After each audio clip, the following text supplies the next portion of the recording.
Hello everyone, I'm Steve Savant, syndicated financial columnist and money-colored commentator. On today's show, converting assets into income, part 2 in our series on managing your retirement.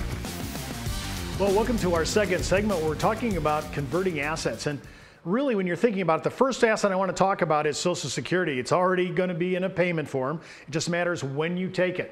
You could take it as early as age 62. For most boomers, it's age 67. Some are age 66. And then in the future, I think it's going to go farther out. And of course, if you wait till 70, like I'm doing, you'll be able to maximize your Social Security payment. And that payment will not only maximize your Social Security, but it'll give you your maximum income for your spouse when you're gone. Remember, 87% of the time, the male precedes his female counterpart. So they're going to be, you need to know that whatever you do at 62, 66, or age 70 with Social Security, that's the number that your spouse is going to have to live with for the rest of their life. Listen, when we're all year long, all our lives, we've been paying FICA. And if your employer, he's paying the other match. So we've been paying a lot of money, has been going into Social Security for our benefit later on in our life. So it goes in and it takes it out of your check. You probably see it every day. If you're a millennial, you're probably saying, Steve, I didn't even know there's any money left. It's all coming out of my check. I just don't know if I'm ever going to see anything. The other thing is it's going to have an income adjustment unit. Your annual income is adjusted for inflation, so it can be counted as a current value. And remember, every bump that they're pushing up on inflation is actually bringing your total payment.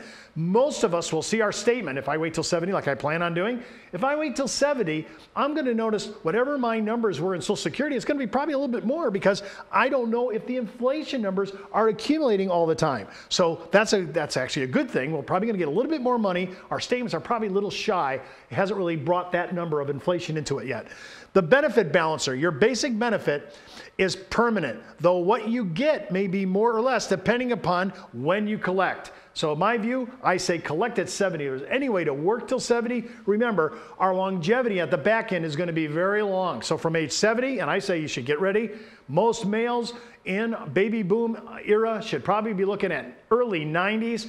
Female baby boomers, probably late 90s, early, 100. I know it sounds fantastic, but you need to start thinking about living that long. And so you may want to try to work at least and have a hybrid retirement and work at least till 70.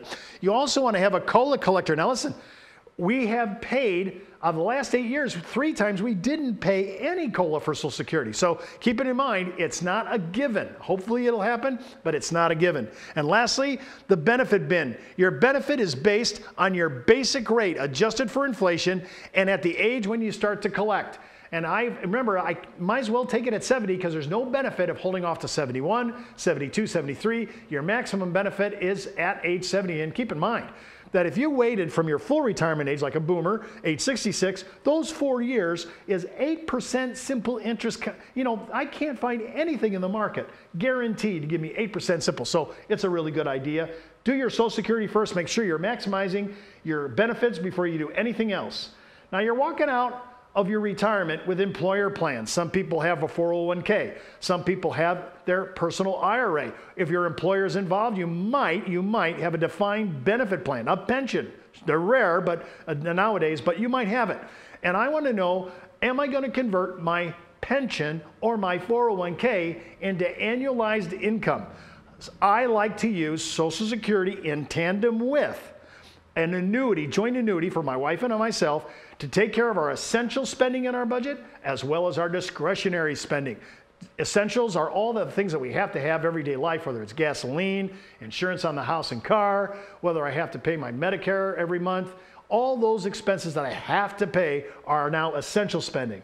My discretionary spending is, hey, I want to go on vacation, I want to go on a mission trip, whatever it is. That's extra. If I really had to get tight money, I could eliminate those kind of spending. But I like discretionary so that I know what I have to deal with and what the client wants to do. I have to figure out what's the best plan. Should I convert my defined contribution plan, my 401k, and convert it into income? I like to match guaranteed annuity payments and guaranteed Social Security to pay my essential and discretionary spending. Once I've actually matched up that risk and have those 2 items, Social Security and annuity, for life guaranteed, then I'm willing to look at other areas of my portfolio holdings based on my risk tolerance. So I'm going to look at my defined contribution plans. Am I going to What I convert, what I have left, is what I'm going to manage for growth. Now, remember, we're in our retirement years.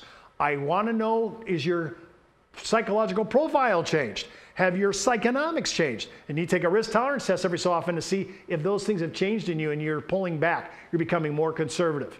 So when you're looking at converting, you want to look at all the critical factors of your defined contribution plan, your defined benefit plan if you have one, and you want to look at the ability of what do you have in cash. Remember, we still need an emergency account, like I said in the first segment. I still want to be able to have annuity and Social Security, pick up my discretionary and my essential spending. And I want to have a little bit of money set aside to grow and keep inflation at bay, so I have the power of my purchasing dollar in retirement actually does something for me. And I might want to take some money and send it into the future for my children, my grandchildren, and because we're living so much longer, our great-grandchildren. So I'm always looking at different areas of what am I going to convert. And I want to look at my payout choices. Sometimes the payout choices really need to be looked at. I'm looking at an annuity as a regular monthly payment, usually for your lifetime. Single premium immediate annuities, deferred income annuities, which are used for QLACs, Qualified Longevity Annuity Contracts, which can send some of your RMDs into the future and reduce your tax bill at 70.5. So you want to look at those because they have advantages.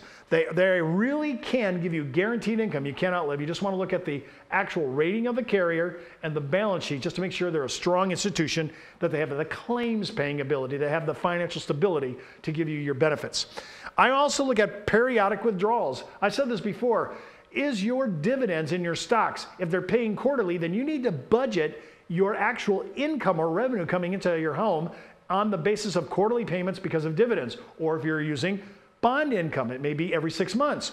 You need to look at that and make sure that you tie that 6 months. So you got Social Security, your annuities coming in every month to pay your expenses and so forth. But now you have your bond income and your stock dividend coming in at different times. So you want to start to make sure that you plot this all out and you can do a cash flow analysis to give you an idea of what you're going to do. And then remember, sometimes people hand you lump sum retirement. Generally speaking, it's not a good idea to take constructive receipt of a lump sum. The immediate thought is, what tax bracket will that put me in? If this is a qualified plan and I'm getting a lump sum, not from inheritance, but I'm getting it from my employer or my own business, and I'm taking a lump sum constructive receipt of that money, where is that going to go in my bracket? Remember, we're in a marginal progressive tax bracket. I don't want to be bracket bumping, forcing my tax bracket up. Now keep in mind, under the new tax code, under the Trump administration, we've actually elevated or increased our standard deduction to $24,000. If you're a senior, age 65 or older, add another $2,500 on there if you're married. So a married couple, senior, that's 65 and older, has the standard deduction and the senior deduction accumulation of $26,500. I can match that actual standard deduction against income and offset my taxable. Remember in the first segment I talked about having three channels. I have my taxable income, I have my tax deferred income, and I have my tax-free income. And I want to be able to manage that and offset my taxable income with my standard deduction and my senior deduction all the way up to $26,500 after age 65. So when you're taking a lump sum, just remember, keep in mind, what bracket is this going to push you into? And then the last one is IRA rollover. Now, when you leave companies, and remember, I just saw this article in USA Today yesterday, it says all the money that's left behind in 401ks because of your former employer, you just forgot to take it with you.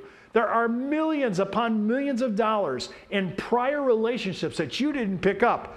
Honestly, if the first thing I want to do on a weekend is track every single contribution I've ever made ever since I've been in the workforce, and I want to make sure that everything's been brought over to a personal IRA. I do not want to leave things 20, 30 years ago. I have to make sure that did I take that money with me? And remember, don't depend on your memory. You need to start writing these things down and log it into a financial journal. I think a financial journal will help you. Hey, I left this business 4 years ago. I still have their 401k. Maybe it was good to keep it in the 401k because the expense loads were down. But when you start moving into retirement, I don't want you to forget about real monies that are your money. So remember, millions of dollars are sitting in employer accounts of your retirement money that you forgot to take with you. You may want to look at it strategically and say, I'm going to get that IRA, I'm going to roll it into my own IRA rollover so I can control it, so I can see it, so I can actually manage it.